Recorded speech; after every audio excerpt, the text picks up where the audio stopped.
अपने नरसी जी रोते बिलबिलाते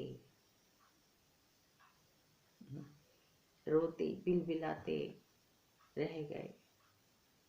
वो चारों बिल्कुल जैसे अपने मन की भड़ास को वो पूरा कर रहे हों, अपने मन की जैसे संतुष्टि कर रहे हों। क्या चाह रहे थे ये? बहुत कुछ। जब वो चारों वहां से निकल गए तो बाहर आके हंसने लगे। देखा, बहुत बहुत बड़ा विद्वान बनता है, बहुत बड़ा। अब इसको कल पता चलेगा हम जैसों से टक्कर लेने का क्या मतलब होता है। समझ जाएगा। हमसे पहले हर जगह पहुंचता था ना, हम बाद में पहुंचते थे, पहले वो पहुंच जाता था। विधि विधान सब उसको करने आते हैं ना। देखते हैं 11 बंदे का भोज कैसे कैसे ब्राह्मणों को भोजन कराएगा, वो भी 11 को करने नहीं देंगे। बहुत सारी चीजें होती हैं महाराज जिंदगी में। जब हम खड़े होते हैं ना, या खड़े होने की कोशिश करते हैं, तो हमें गिराने वाले बहुत मिलते हैं, बहुत। यूं कह लीजिए कि आपको गिराने वाले इतने लोग मिलेंगे ना, आप सोच भी नहीं सकते। संभालेंगे नहीं, गिराएंगे। नरसिंह जी को पूरी तरीके से उन चारों ब्राह्मणों ने, यजमानों ने, प्रतिष्ठवान लोगों ने तोड़ के रख दिया कि देखते हैं कैसे करता है, करके दिखाए। नियमों के विरुद्ध नहीं जाने देंगे, नहीं जाने देंगे नियमों के विरुद्ध, चाहे जो भी हो जाए। वह हरी कुदरत। किसी को तो इतना देता है संभलता नहीं, और कोई 2 रोटी के लिए तरसता है। पता नहीं ये नियम है इस ऊपर वाले का, बहुत अलग ही है उसका हिसाब भी, उसकी बही खाती भी अलग है। तो महाराज नरसिंह जी रो रहे हैं, बिलबिला रहे हैं। हे ठाकुर, हे मेरे ठाकुर, हे बाबा, मैं क्या करूं? आप ही मुझे बताओ मैं क्या करूं?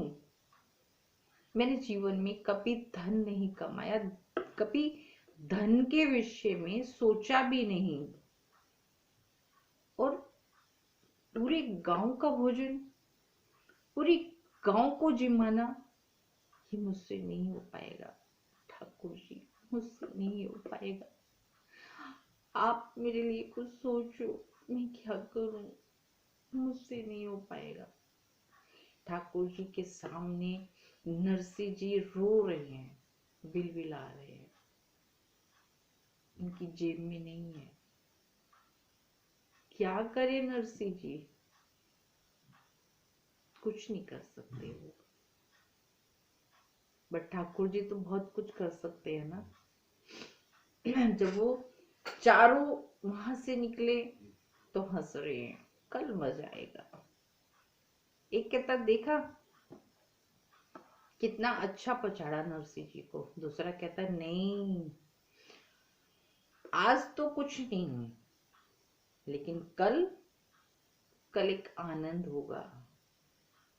हमारी उन बेइज्जतियों का आनंद होगा जो इस नरसिंह ने की है। अरे हमसे पहले पहुंच के पूजा पाठ करा देता था, और हमें हंस के कहना पड़ता था कोई बात नहीं नरसिंह, तुम एक विद्वान आदमी हो, विद्वान पुरुष हो, भक्त हो, क्या हम भक्ति नहीं करते? नरसिंह जी रो रहे हैं, वो हंस रहे हैं। ये सब होता है महाराज। कोई किसी की परिस्थिति, कोई किसी की कोई भी चीज नहीं समझता। आपको समझनी है कि आपको अपना कैसे क्या करना है। आप समझिए। अब नरसी जी इधर रो रहे हैं, इधर ये चारों हंस रहे हैं जोर जोर से। क्या पछाड़ा, क्या मतलब उसको किस तरीके से हमने आज बेइज्जत किया। चाय की दुकान पे बैठ गए, चाय की आनंद ले रहे हैं, उस सुख का आनंद ले रहे हैं जो कल होने वाला है। अब महाराज देखिए,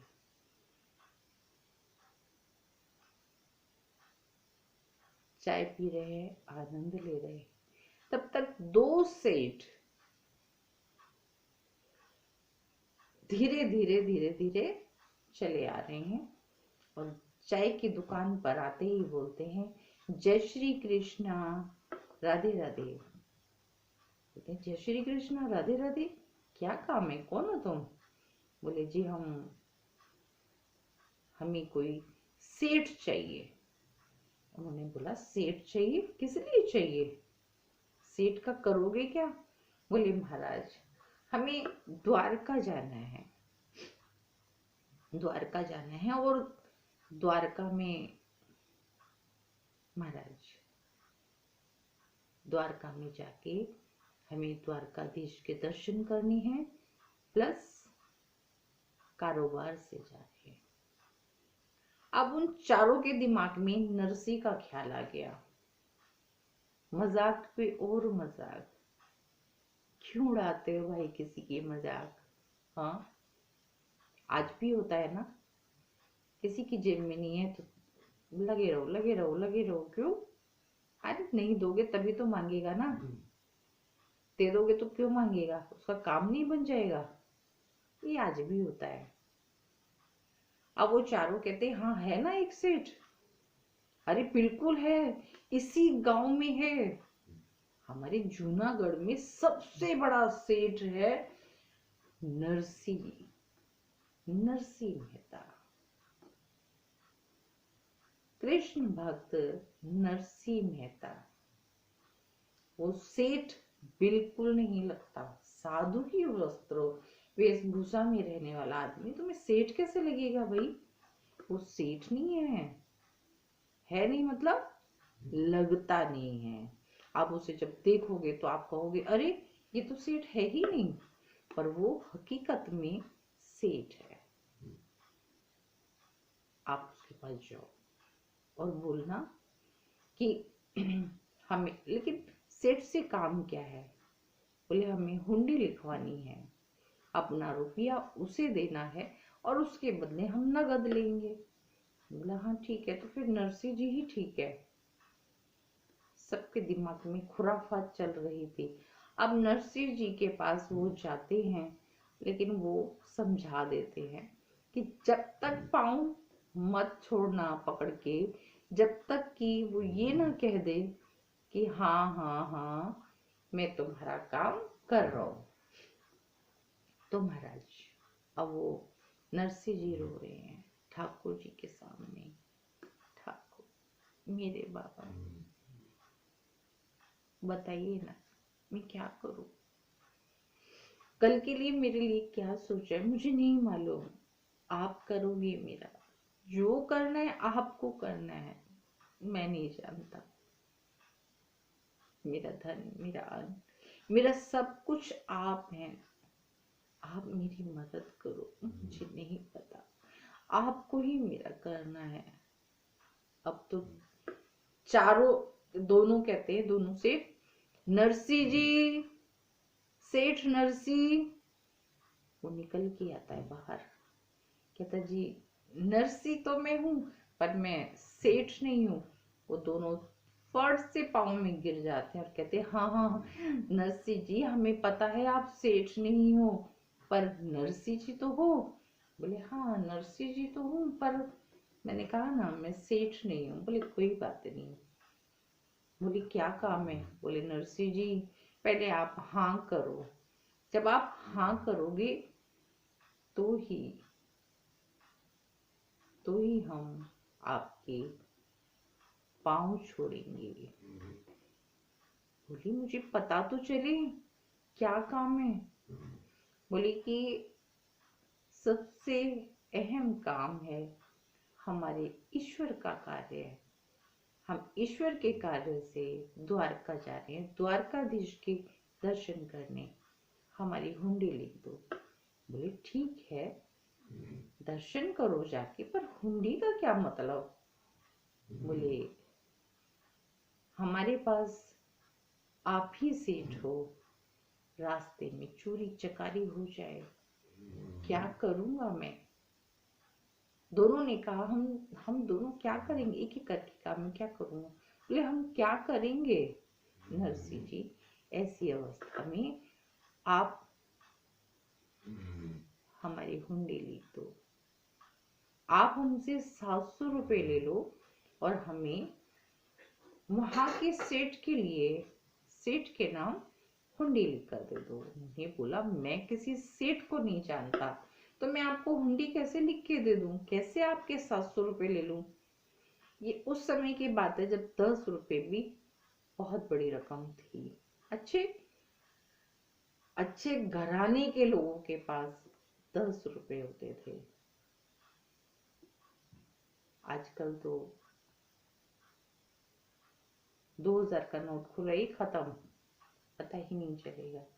तो वही कंडीशन थी। नरसिंह जी ने कहा कि ठीक है, अगर तुम्हारी यही इच्छा है तो मैं लिख देता हूँ। उन दोनों सेठों ने 700 रुपए लिए और नरसिंह जी ने पत्र लिख दिया, सांवला सा सेठ मेरी लाज रखना, मैं द्वारका में किसी को नहीं जानता सिवाय आपको। आप मेरे सेठ हैं, आप मेरे सब कुछ हैं। अब आप मेरी लाज कैसे बचाओगे मुझे नहीं पता। जय श्री कृष्णा, राधे राधे। ऐसे करते हुए उन्होंने पत्र लिखा, 700 रुपए लिए और वो दोनों वहां से हुंडी लिखवा कर चले गए। कहा रास्ते में चोरी चकारी ना हो जाए। महाराज, भक्त ऐसे ही होता है, मान सम्मान इस सबसे वो बहुत बहुत दूर होता है। उसे कोई फर्क नहीं पड़ता कि कौन उसकी बहुत ज्यादा तारीफ कर रहा है, कौन उसकी बहुत ज्यादा बुराई कर रहा है। उसे मान अपमान सम्मान इस सबसे कोई लेना देना नहीं होता। अगर उसे कुछ लेना देना है तो सिर्फ और सिर्फ अपने ईश्वर से। वो शिकायत भी करेगा तो अपने उस ईश्वर से करेगा। क्यों? वो उसी से जवाब मांगेगा। तो हुंडी लेकर वो लोग चले गए। नरसिंह जी वो हुंडी करके जो दी थी वो उनको दी और 700 रुपए ठाकुर जी के चरणों में लगाते हैं और कहते हैं मेरी लाज रखना। अगर आपकी यही इच्छा है, अगर आप यही चाहते हो तो ठीक है। महाराज, ठाकुर जी ने अगले दिन, सॉरी नरसिंह जी ने अगले दिन सबको भोज कराया, सबको। और इधर ये लोग ढूंढ रहे हैं सांवला सा नरसिंह, सांवला सा सेठ। एक से पूछा सांवला सा सेठ, बोले कौन सांवला सा सेठ? यहाँ तो कोई सांवला सा सेठ नहीं है, जन्म से रह रहे हैं हम यहाँ। बोले अच्छा। फिर किसी और से पूछा, बोले सांवला सा। बोले सांवला? कौन सांवला? कौन सांवला? सांवला सा सेठ? यहाँ कोई सेठ वेठ नहीं है। अरे हम यहाँ पे रहते हैं, हमें द्वारका के बारे में नहीं मालूम। सांवला सा सेठ? कौन सांवला सा सेठ? महाराज, सबको यही लगता था सांवला सा सेठ कोई नहीं है, बेचारे हताश परेशान। बोले धोखा हो गया हमारे साथ, धोखा हो गया, पैसा चला गया, अब कुछ नहीं हो सकता, सब कुछ तो चला गया। वो चारों हताश परेशान बैठे हैं। अब महाराज, इधर नरसिंह जी ने भोज कराया। और जब वो चारों की बारी आई तो निकलते हुए कहते हैं कि देखा कैसे भोज करा रहा है।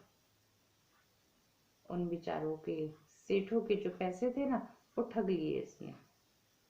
अपने आप को भक्त कहता है, बहुत बड़ा भक्त हूँ। कहीं का भक्त है? धोखा करता है, ठगी करता है। ठगी। जब ठगी का नाम सुना तो नरसिंह जी की आंखों में आंसू आ गए, क्योंकि जीवन में उसने कभी किसी से छल कपट झूठ नहीं बोला। सच के दम पे हमेशा आगे रहे हैं। कल देखते हैं नरसिंह जी क्या करते हैं, क्या नहीं करते। नरसिंह जी के लिए उनके ठाकुर जी क्या करेंगे जब वो केदार का राग गुस्से में रो के गाएंगे कि मुझे ठग कहा गया। कल मिलते हैं। राधे राधे। जय श्री कृष्णा। ओम साई राम। अपना ध्यान रखिए। आप लोग अगर हैं तो मैं हूँ, आपसे मैं हूँ। अगर आप अपना ख्याल रखेंगे तो मैं समझूंगी आप लोगों ने मेरा भी ख्याल रखा। ओम साई राम। कल मिलते हैं।